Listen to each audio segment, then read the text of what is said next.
شكرا يا ربي شكرا هديت قلبي شكرا نورت دربي شكرا شكرا يا رب شكرا يا ربي شكرا هديت قلبي شكرا نورت دربي شكرا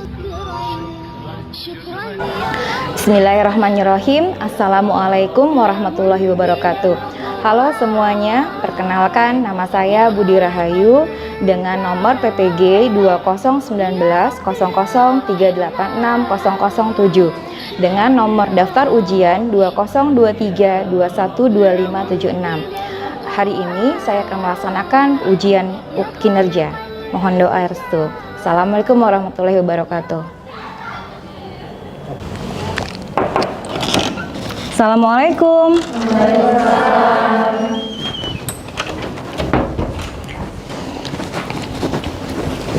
Bismillahirrahmanirrahim. Assalamualaikum warahmatullahi wabarakatuh.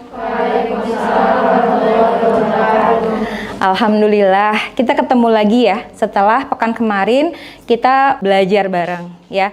Gimana kabar kalian? Alhamdulillah, semoga kalian sehat-sehat ya, semoga apa yang telah kalian kerjakan bisa mendapatkan pahala ya, kemudian apa yang kalian pelajari bisa menjadi ilmu yang bermanfaat ya, amin ya rabbal alamin.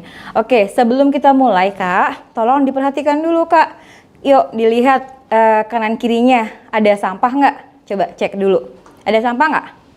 Kalau ada sampah diambil, kalau nggak ada, Masya Allah kalian keren. Udah nggak ada, Masya Allah, keren ya. Alhamdulillah, kali ini masuk semua nggak? Masuk semua, iya. Ada yang nggak masuk nggak? Kayaknya kurang nih. Siapa yang nggak hadir?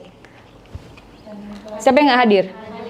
Hanifah ya, Hanifah. Ustazah sudah membahas tentang mutasi ya Kak ya, tentang adanya perubahan genetika. Paham ya kemarin ya? Masih ingat nggak Kak? Terjadinya cara apa Kak? Alami, spontan, atau dua-duanya?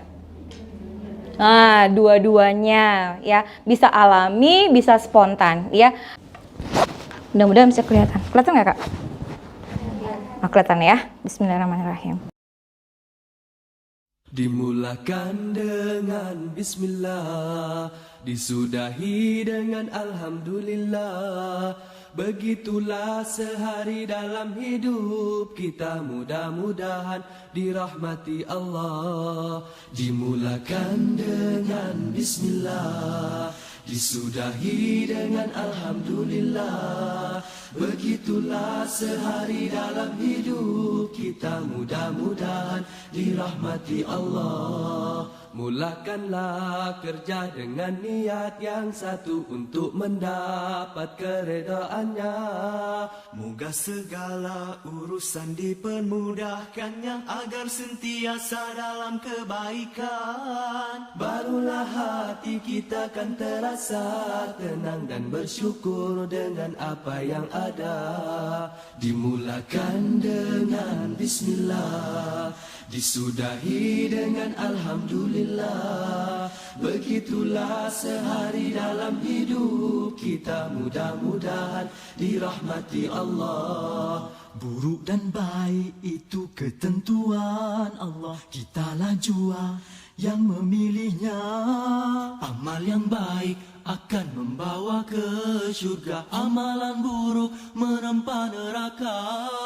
Hanyalah iman, amal dan juga takwa menjadi bekal dalam hidup kita.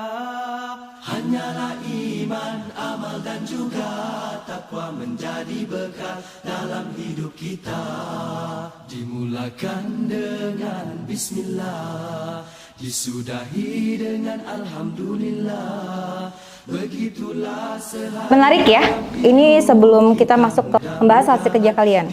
Banyak faktor dari film tadi ya, kita bahas kali ya. Kemarin kita sudah menyajikan data hasil eksplorasi. Kemudian kali ini kita adalah menentukan penyebabnya timbulnya variasi ya. Jadi kalau kemarin kita bahas yang ini, sekarang kita bahas yang ini ya. Menentukan penyebab timbulnya variasi pada makhluk hidup. Kita akan bahas setelah kalian presentasi ya.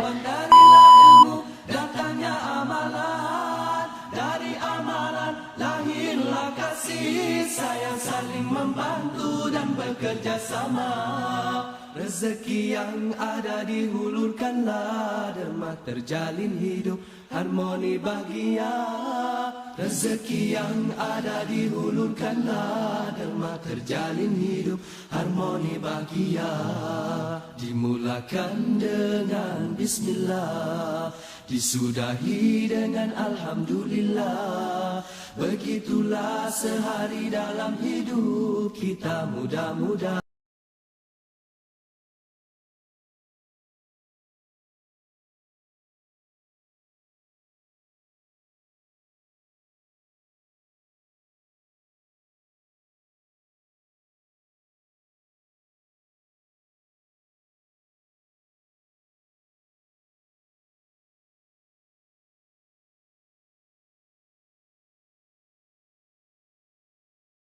dimulakan dengan bismillah, disudahi dengan alhamdulillah.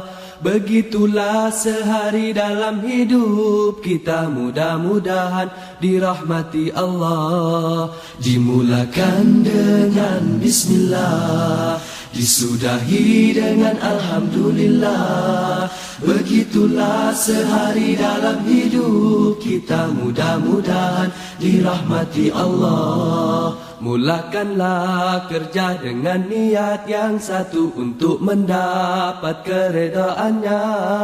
Moga segala urusan dipermudahkannya, agar sentiasa dalam kebaikan. Barulah hati kita kan terasa tenang dan bersyukur dengan apa yang ada. Dimulakan dengan bismillah, disudahi dengan alhamdulillah. Begitulah sehari dalam hidup kita, mudah-mudahan dirahmati Allah. Buruk dan baik itu ketentuan Allah, kitalah jua yang memilihnya. Amal yang baik akan membawa ke syurga, amalan buruk menempa neraka. Hanyalah iman, amal dan juga takwa menjadi bekal dalam hidup kita. Hanyalah iman, amal dan juga takwa menjadi bekal dalam hidup kita. Dimulakan Ada kesulitan ya saat membuat infografisnya? Tidak, Masya Allah, Alhamdulillah. Emangnya kalian keren ya. Oke, nanti kita lihat. Silakan dikumpulkan nanti dulu ke Ustazah. Setelah itu kalian presentasi ya. Kelompok lain boleh bertanya ya setelah presentasi diselesaikan ya. Siapa duluan? Atau dari sini aja, kan kalian sudah mengirim ke Ustazah ya. Jadi nanti dari Ustazah saja kelompoknya. Kita lihat kelompok yang sudah siap duluan. Oke, kelompok leukemia. Ayo, silakan.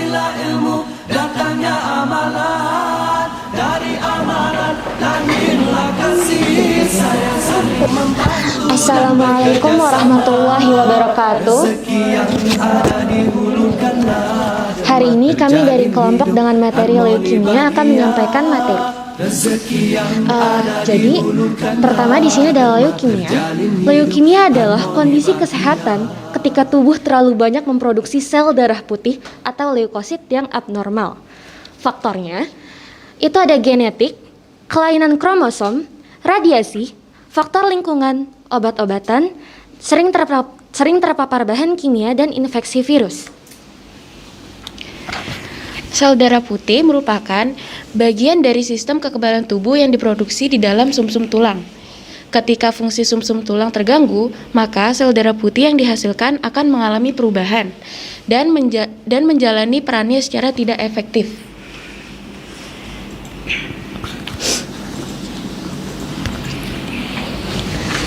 Nah, jadi leukemia itu terbagi menjadi beberapa jenis. Yang pertama itu leukemia limfoblastik akut. Ini tuh disebabkan oleh sumsum tulang terlalu banyak memproduksi sel darah putih jenis limfosit yang belum matang, yaitu limfoblas. Yang kedua itu leukemia limfositik kronis. Ini itu disebabkan oleh sumsum tulang terlalu banyak memproduksi limfosit yang tidak normal dan secara perlahan menyebabkan kanker. Ya, jenis yang ketiga adalah leukemia mieloblastik akut.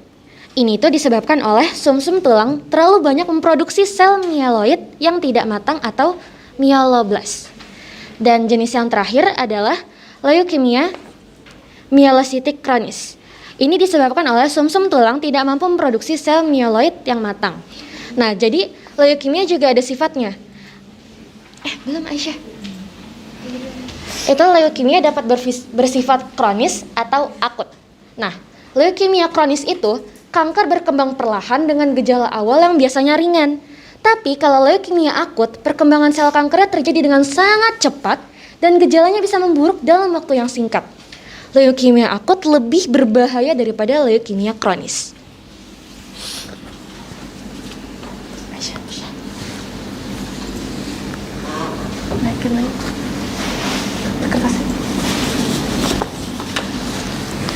Adapun penyebab leukemia yang pertama, memiliki anggota keluarga yang pernah menderita leukemia. Yang kedua, menderita kelainan genetika seperti Down syndrome. Yang ketiga, menderita kelainan darah seperti sindrom mielodysplasia. Yang keempat, memiliki kebiasaan merokok. Yang kelima, pernah menjalani pengobatan kanker dengan kemoterapi atau radioterapi. Lalu yang terakhir, bekerja di lingkungan yang terpapar bahan kimia seperti benzena. Lalu gejala baru muncul ketika sel kanker sudah makin berkembang dan mulai menyerang sel tubuh dan bervariasi. Yang pertama, demam dan menggigil, lalu lelah yang tidak hilang meski sudah beristirahat. Yang ketiga, berat badan turun drastis. Yang keempat, gejala anemia. Yang kelima, bintik merah di kulit. Yang keenam, mimisan. Yang ketujuh, tubuh mudah memar. Yang kedelapan, keringat berlebihan terutama pada malam hari. Yang selanjutnya, mudah terkena infeksi. Lalu muncul benjolan di leher akibat pembekakan kelenjar getah bening. Lalu yang terakhir, perut terasa tidak nyaman akibat organ hati dan limpa membengkak. Adapun gejala yang lebih berat dapat muncul apabila sel kanker menyumbat pembuluh darah di organ tertentu. Gejala yang dapat muncul meliputi gejala sakit kepala hebat, mual dan muntah, otot hilang kendali, nyeri tulang, linglung dan kejang. Yang terakhir ada pengobatan leukemia. Yang pertama itu ada kemoterapi, pengobatan dengan menggunakan obat-obat untuk membunuh sel kanker. Yang kedua itu imunoterapi, itu pemberian obat untuk meningkatkan sistem imun tubuh. Terus yang ketiga itu ada terapi target, penggunaan obat-obatan untuk menghambat produksi protein yang digunakan sel kanker untuk berkembang. Yang keempat itu ada radioterapi, menghancurkan dan menghentikan pertumbuhan sel kanker dengan menggunakan sinar radiasi berkekuatan tinggi. Dan yang terakhir ada transplantasi sumsum tulang. Itu penggantian sumsum tulang yang rusak dengan sumsum tulang yang sehat. Baik, itu materi-materi yang dapat kami sampaikan. Mungkin dari teman-teman sendiri ada pertanyaan yang bisa ditanyakan? Silakan bagi yang ingin bertanya. Baik, Sumaya. Kasih klik dulu.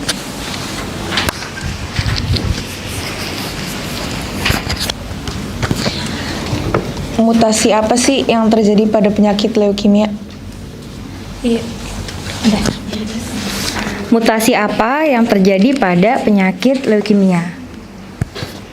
Mutasi apa yang terjadi pada penyakit leukemia? Mutasi yang terjadi diduga terjadi ketika adanya mutasi DNA pada sel-sel yang membentuk sel darah putih atau leukosit di sumsum tulang. Nah, mutasi DNA ini yang menyebabkan sel menjadi abnormal dan sel-sel akan tumbuh tak terkendali. Pertanyaannya ada lagi? Sudah jelas? Atau butuh penjelasan? Jelas. Ada lagi? Silakan bagi yang ingin bertanya kembali.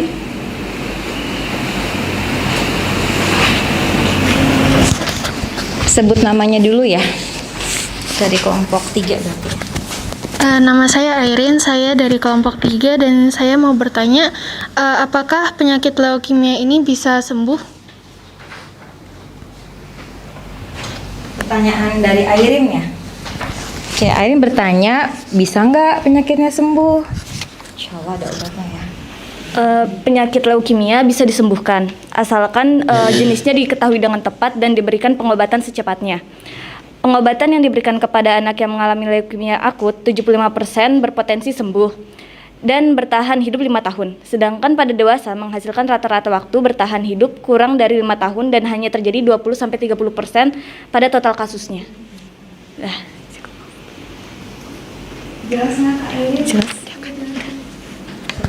Ada lagi yang mau bertanya? Ada lagi? Sudah. Untuk pertanyaannya, baik kalau gitu kami tutup ya.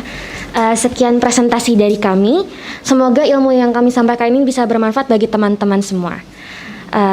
Kami mohon undur diri. Wassalamualaikum warahmatullahi wabarakatuh. Kalau gitu kami tutup ya. Sekian presentasi dari kami. Semoga ilmu yang kami sampaikan ini bisa bermanfaat bagi teman-teman semua. Kami mohon undur diri. Wassalamualaikum warahmatullahi wabarakatuh. Terima kasih kelompok 1 udah presentasi tentang leukemia. Masya Allah ya, ternyata leukemia ini mutasinya terjadi pada sel darah putih ya.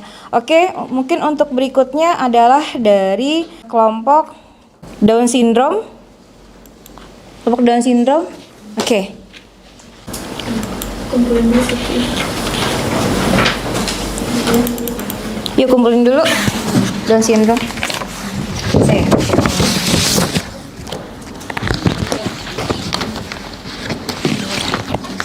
Silakan Kak. Silakan. Rasya.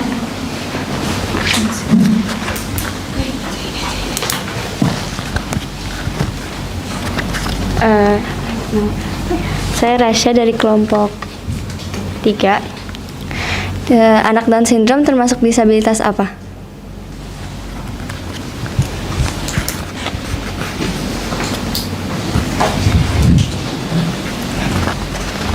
Anak Down syndrome itu termasuk disabilitas intelektual. Dia mengacu pada kondisi terganggunya kemampuan dan fungsi pikiran, misalnya Down syndrome dan debil. Begitu. Ada lagi yang mau nanya? Tidak ada. Yaudah kita tutup ya. Oh, kamu mau nanya? Boleh, silakan. Mau tanya apa?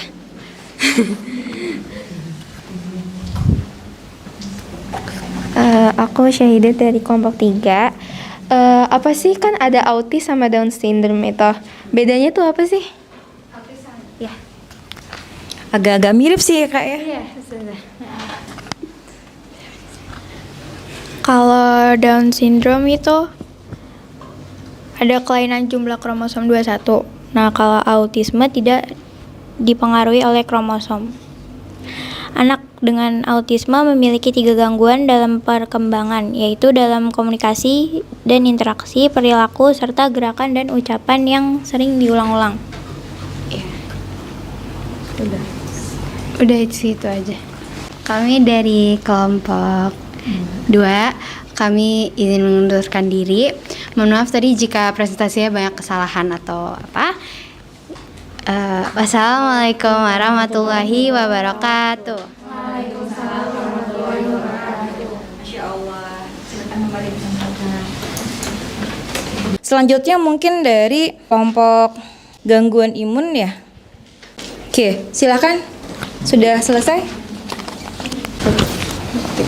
Assalamualaikum warahmatullahi wabarakatuh.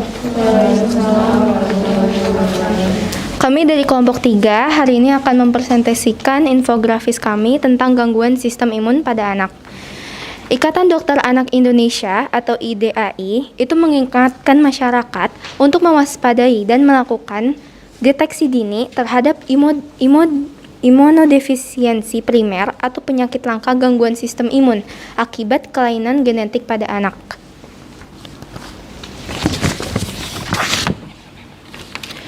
Selanjutnya ada beberapa kasus di Indonesia. Yang pertama, kurang lebih 500 bayi lahir dengan imunodefisiensi primer di Indonesia setiap tahun. Yang kedua, 1 dari 10.000 orang memiliki mutasi genetik terkait imunodefisiensi primer. Dan yang terakhir, terdapat kurang lebih 350 jenis penyakit imunodefisiensi primer. Terus ada beberapa gejala untuk kita waspadai. Yang pertama, menderita lebih dari 4 infeksi baru pada telinga dalam setahun. Yang kedua, menderita lebih dari 2 kali pneumonia dalam setahun. Yang ketiga, menderita lebih dari 2 sinus yang serius dalam setahun. Yang keempat, mengalami lebih dari 2 infeksi organ dalam. Terus menggunakan antibiotik selama lebih dari 2 bulan tanpa efek. Selanjutnya, infeksi jamur yang menetap pada kulit dan mulut, lalu berat badan tidak naik-naik atau gagal tumbuh pada bayi. Terus, abses berulang pada organ atau jaringan kulit, lalu memerlukan antibiotik intravena saat infeksi. Yang terakhir, memiliki riwayat keluarga dengan imunodefisiensi. Selanjutnya ada tindakan yang harus dilakukan bila terjadi gejala itu adalah konsultasi ke dokter untuk dilakukan penelusuran dan pemeriksaan lengkap. Pemeriksaan penunjang juga dapat dilakukan berdasarkan keluhan. Kemudian ada pengobatan. Untuk penderita yang sering mengalami infeksi memerlukan antibiotik pencegahan jangka panjang. Pengobatan definitif menggunakan transplantasi sumsum tulang dan terapi genetik. Bagi penderita dengan defek produksi antibodi perlu mendapatkan terapi pengganti imunoglobulin rutin. Ada yang mau bertanya?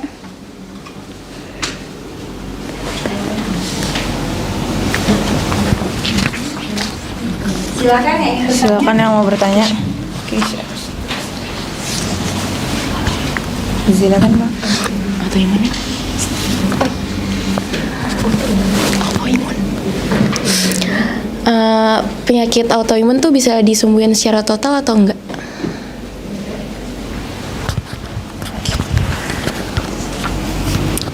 Sebagian besar penyakit yang tergolong penyakit autoimun belum dapat disembuhkan, tetapi gejala yang timbul dapat diringankan dan dicegah agar tidak menjadi flare.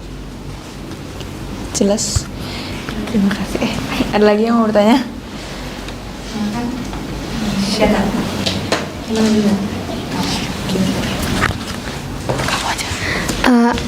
Aku Syakira dari kelompok 2. Aku mau nanya, bagaimana seorang tuh dapat dikatakan bahwa dia menderita autoimun?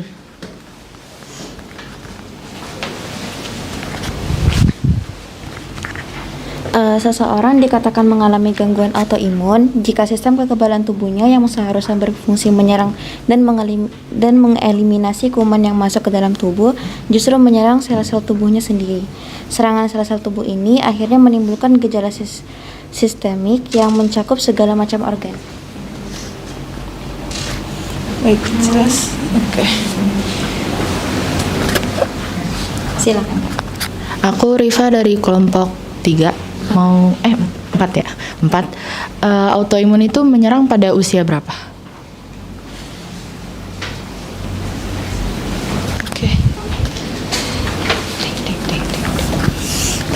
Autoimun itu sering menyerang wanita. Hampir 80% orang yang menderita penyakit autoimun adalah wanita, terutama di umur 15 sampai 44 tahun. Udah. Ada lagi yang bertanya? Tidak ada. Ada lagi yang mau bertanya? Tadi kan katanya rata-rata tuh menimpa wanita ya. Itu ada alasannya nggak sih, penjelasannya kenapa begitu?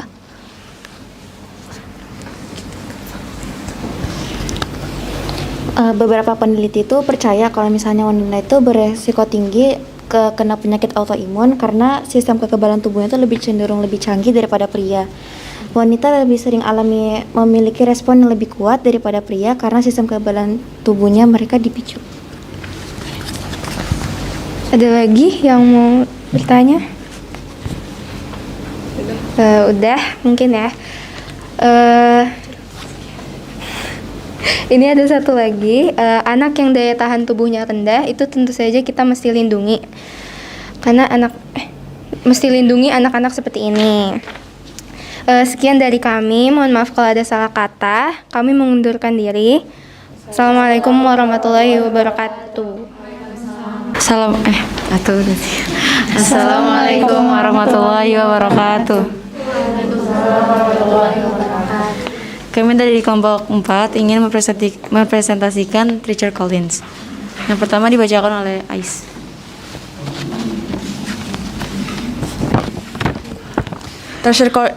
Sindrom Treacher Collins itu apa sih? Treacher Collins itu kelainan genetik langka yang menyebabkan gangguan pertumbuhan tulang dan struktur wajah. Sindrom Treacher Collins ini disebabkan oleh perubahan atau mutasi gen. Sindrom Treacher Collins juga memiliki sebutan lain, kayak mandibulofacial dysostosis atau MFDI, terus zygauromandibular dysplasia, sama sindrom Franceschetti-Joachim-Klein. Terus yang selanjutnya ada penyebab sindrom Treacher Collins. Penyebabnya itu kelainan genetik pada gen TCOFI atau TCOF1 polarik atau polarid yang berperan penting dalam perkembangan tulang dan jaringan otot di wajah. Mutasi pada salah satu gen tersebut menyebabkan sel serta jaringan tulang dan otot mati terlalu cepat. Akibatnya, muncul keluhan dan gejala di tulang wajah atau kelainan. Selanjutnya ada penyebab sindrom Treacher Collins. Penyebab sindrom Treacher Collins, kelainan di mata yang terlihat miring ke bawah, ukuran mata kecil, mata juling, adanya lekukan di kelopak mata, bulu mata yang jumlahnya sedikit hingga kebutaan. Kelainan di telinga seperti daun telinga kecil mikrotia, berbentuk tidak normal atau tidak berbentuk, dan bisa disertai gangguan pendengaran. Kelainan di wajah, hidung terlihat lebih besar karena wajah yang lebih kecil atau pipi yang terlihat cekung. Kelainan di mulut seperti sumbing atau celah yang muncul di bibir atau langit-langit. Selanjutnya akan dibacakan oleh Kansa.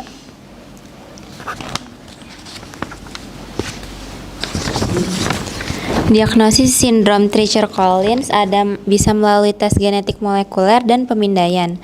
Kalau tes genetik molekuler itu bertujuan untuk mendeteksi mutasi gen penyebab sindrom Treacher Collins. Tes ini umumnya dilakukan setelah bayi diketahui terlahir dengan gejala sindrom Treacher Collins, tetapi bisa juga dilakukan pada masa kehamilan dengan amniocentesis dan chronic villus sampling. Terus kalau dengan cara pemindaian itu bertujuan untuk membantu dokter merencanakan proses perbaikan struktur dan bentuk wajah pasien. Jenis pemindaian ini bisa dilakukan antara lain USG, Röntgen, CT scan, dan MRI. Pengobatan sindrom Treacher Collins itu sebenarnya belum ada pengobatan yang bisa menyembuhkan sindrom Treacher Collins, tetapi dokter masih bisa memberikan pengobatan sebatas untuk memperbaiki struktur tulang dan otot wajah sehingga bisa mencegah komplikasi yang mungkin timbul. Ada beberapa jenis operasi yang dapat dilakukan, yaitu tracheostomi, operasi bibir sumbing, operasi rekonstruksi tulang wajah, operasi kelopak mata, dan operasi rekonstruksi telinga. Selanjutnya Ripa akan dibacakan oleh Hanun. Selanjutnya itu ada komplikasi sindrom Treacher Collins. Terus penderita sindrom Treacher Collins bisa mengalami beberapa kondisi akibat gangguan tulang dan otot yang dialaminya, yaitu yang pertama kesulitan makan akibat bibir atau langit-langit mulut yang sumbing. Yang kedua kesulitan bernapas akibat kelainan bentuk saluran pernapasan. Yang ketiga itu sleep apnea akibat gangguan di saluran pernapasan juga. Terus yang keempat gangguan pendengaran sampai kehilangan kemampuan dengar akibat kelainan di saluran pendengaran dan tulang di dalamnya. Yang kelima, gangguan bicara akibat kelainan bentuk dagu dan mulut atau akibat tuli. Yang keenam, peningkatan resiko terjadinya infeksi mata akibat kelainan bentuk mata yang membuat mata mudah kering. Terus selanjutnya, sindrom Treacher-Collins merupakan kelainan genetik yang sulit untuk dicegah. Namun, jika Anda atau ada yang mau nanya? Ada yang ingin ditanyakan? Ada yang ingin bertanya? Untuk kelompok terakhir?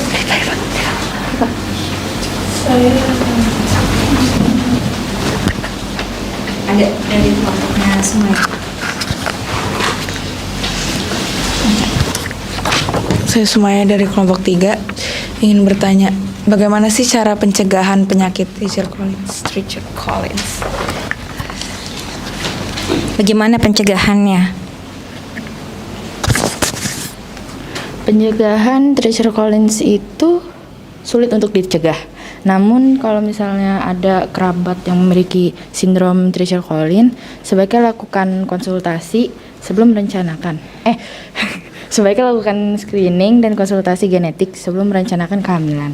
Selain itu, untuk memastikan kesehatan dan perkembangan janin, ibu hamil juga disarankan rutin melakukan pemeriksaan kehamilan sesuai jadwal yang telah ditentukan. Ada yang lagi mau nanya?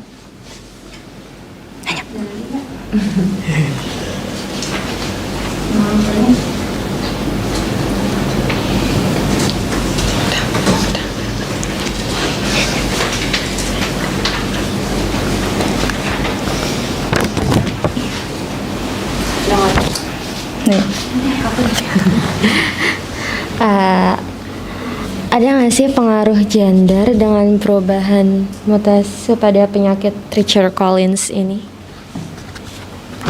Nggak ada, karena gennya itu mengalami mutase pada sindrom. Karena gen yang mengalami mutase pada sindrom ini merupakan gen yang ada dalam kromosom tubuh.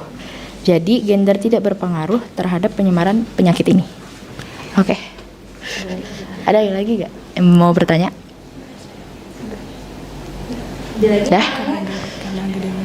Dah.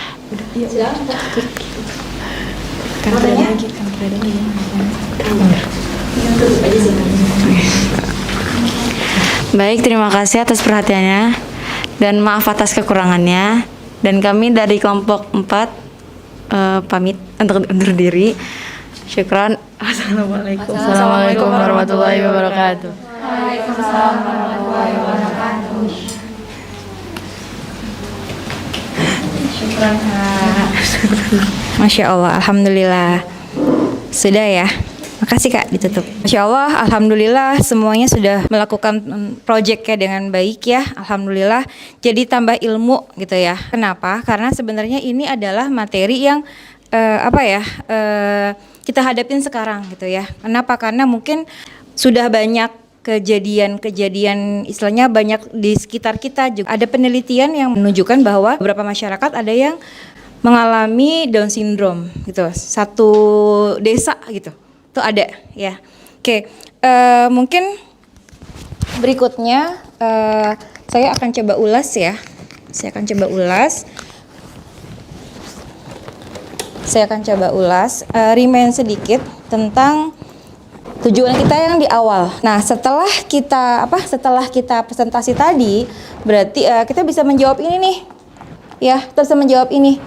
Pertanyaannya adalah menentukan penyebab timbulnya variasi pada makhluk hidup. Apakah tadi ada kenapa sih beda-beda? Kenapa sih manusia nggak sama? Kenapa sih ada tadi yang di film ya? Yang di film itu yang dia positif, bahkan ada yang tadi yang dilihat ya, ada yang bisa melihat dari menara Pisa. Menara Eiffel.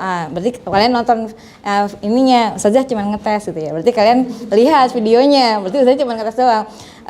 Lihat ya, kalau kita melihat menara Eiffel-nya aja, tapi dia gimana? Dia bisa ngelihat? Gitu. Kalau di film-film kan kita ngeliat mutasi itu kayak apa sih? X-Men. Itu kan ya, apalagi?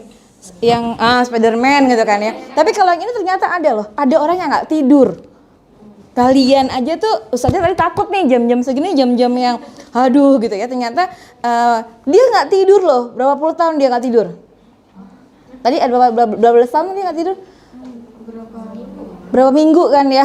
Ada orang yang lari tapi nggak capek-capek. Itu Masya Allah, itu kalau jadi tukang yang delivery yang itu nggak usah pakai motor ya, dia lari aja gitu. Bayangin nggak capek-capek gitu kan. Dia ikut maraton loh. Ikut maraton kan ya berkali-kali nggak capek-capap. Apalagi tadi saya lupa deh. Lari nggak capek-capek, terus suhu, terus itu. Yang terakhir apa tadi Kak? Oh iya, yang HIV, kebal HIV. Sementara yang lainnya pada takut, dia kebal gitu ya, Masya Allah. Oke, pertanyaan berikutnya adalah, Ustazah mau nanya nih, ya, yang biasanya nih, semoga nih ada ya, faktor-faktor apa aja sih yang menyebabkannya adanya variasi nih? Yuk, siapa yang bisa bantu Ustazah untuk milih? Faktor-faktor apa aja? Dicatat lagi ya, dipelajarin lagi. Ini pertemuan kita yang terakhir untuk bab ini. Jadi pekan depan kita sudah masuk ke dalam ini ya, asesmen. Silakan dipelajarin kembali. Ustazah kasih ke kalian nanti Google Form untuk PR post test untuk hari ini. Silahkan dikerjakan karena itu akan berkaitan sekali dengan asesmen ya, sebagai kisi-kisi untuk asesmen berikutnya. Oke, sebelum ditutup ada hadiah buat kalian yang presentasinya paling bagus dan yang paling aktif. Ya. Yang paling aktif dalam pertanyaan dan dalam diskusi, ya. Kira-kira kelompok mana yang paling baik tadi infografisnya? Kelompok mana yang paling baik infografisnya? Apa kriteria selain materi, pasti kan materi bagus ya. Selain materi ada project juga untuk yang bedain antara poster dengan infografis. Apa tadi? Banyak data, banyak informasinya. Siapa yang banyak informasinya? Siapa yang paling banyak? Yang paling banyak datanya. Yang ada angkanya siapa? Coba cek. Yang ada angka-angkanya. Yang paling banyak ininya. Yang paling banyak ada datanya. Ada data-datanya. Yang ada data-datanya. Cekolnya ada datanya. Yang ada di Indonesia tadi Ustazah lihat tuh. Yang apa? Ini di Indonesia ya. Ini yang paling banyak. Itu ada datanya. Oh iya, berarti Tricher Colin ya yang ada datanya. Leukemia ada datanya nggak? Autoimun? Oh iya, yang autoimun kok. Tricher Colin. Colin mana sih? Oh iya, Alfon. Berarti ini pada yang ada datanya. Jadi untuk bedanya antara poster dengan infografis, kalau poster itu eye catching ya. Kalau infografis itu dia banyak data-datanya, termasuk data angka gitu loh ya, data angka. Oke, berarti pemenangnya adalah kelompok autoimun. Oke, hadiahnya menyusul ya. Oke, Masya Allah, Barakallah. Ya, kemudian untuk peserta teraktif. Siapa? Nada ya. Oke. Masya Allah. Nada nanti juga ya, hadiahnya menyusul ya. Masya Allah. Jangan pulang dulu. Mungkin setelah ini ada briefing dari Kepapah, dari wali kelas ya kalian. Dan kemudian tadi ya, pelajarin lagi baik-baik untuk asesmen kalian. Kemudian sebelum pulang tolong dirapikan kembali bangkunya, perhatikan kembali barang-barang kalian, jangan ada yang ketinggalan ya. Tutup bersama-sama dengan doa kafaratul majelis dan doa pulang. Bihamdika asyhadu an la ilaha illa anta. Assalamualaikum warahmatullahi wabarakatuh. Waalaikumsalam warahmatullahi wabarakatuh. Syukran Ustazah. Afwan.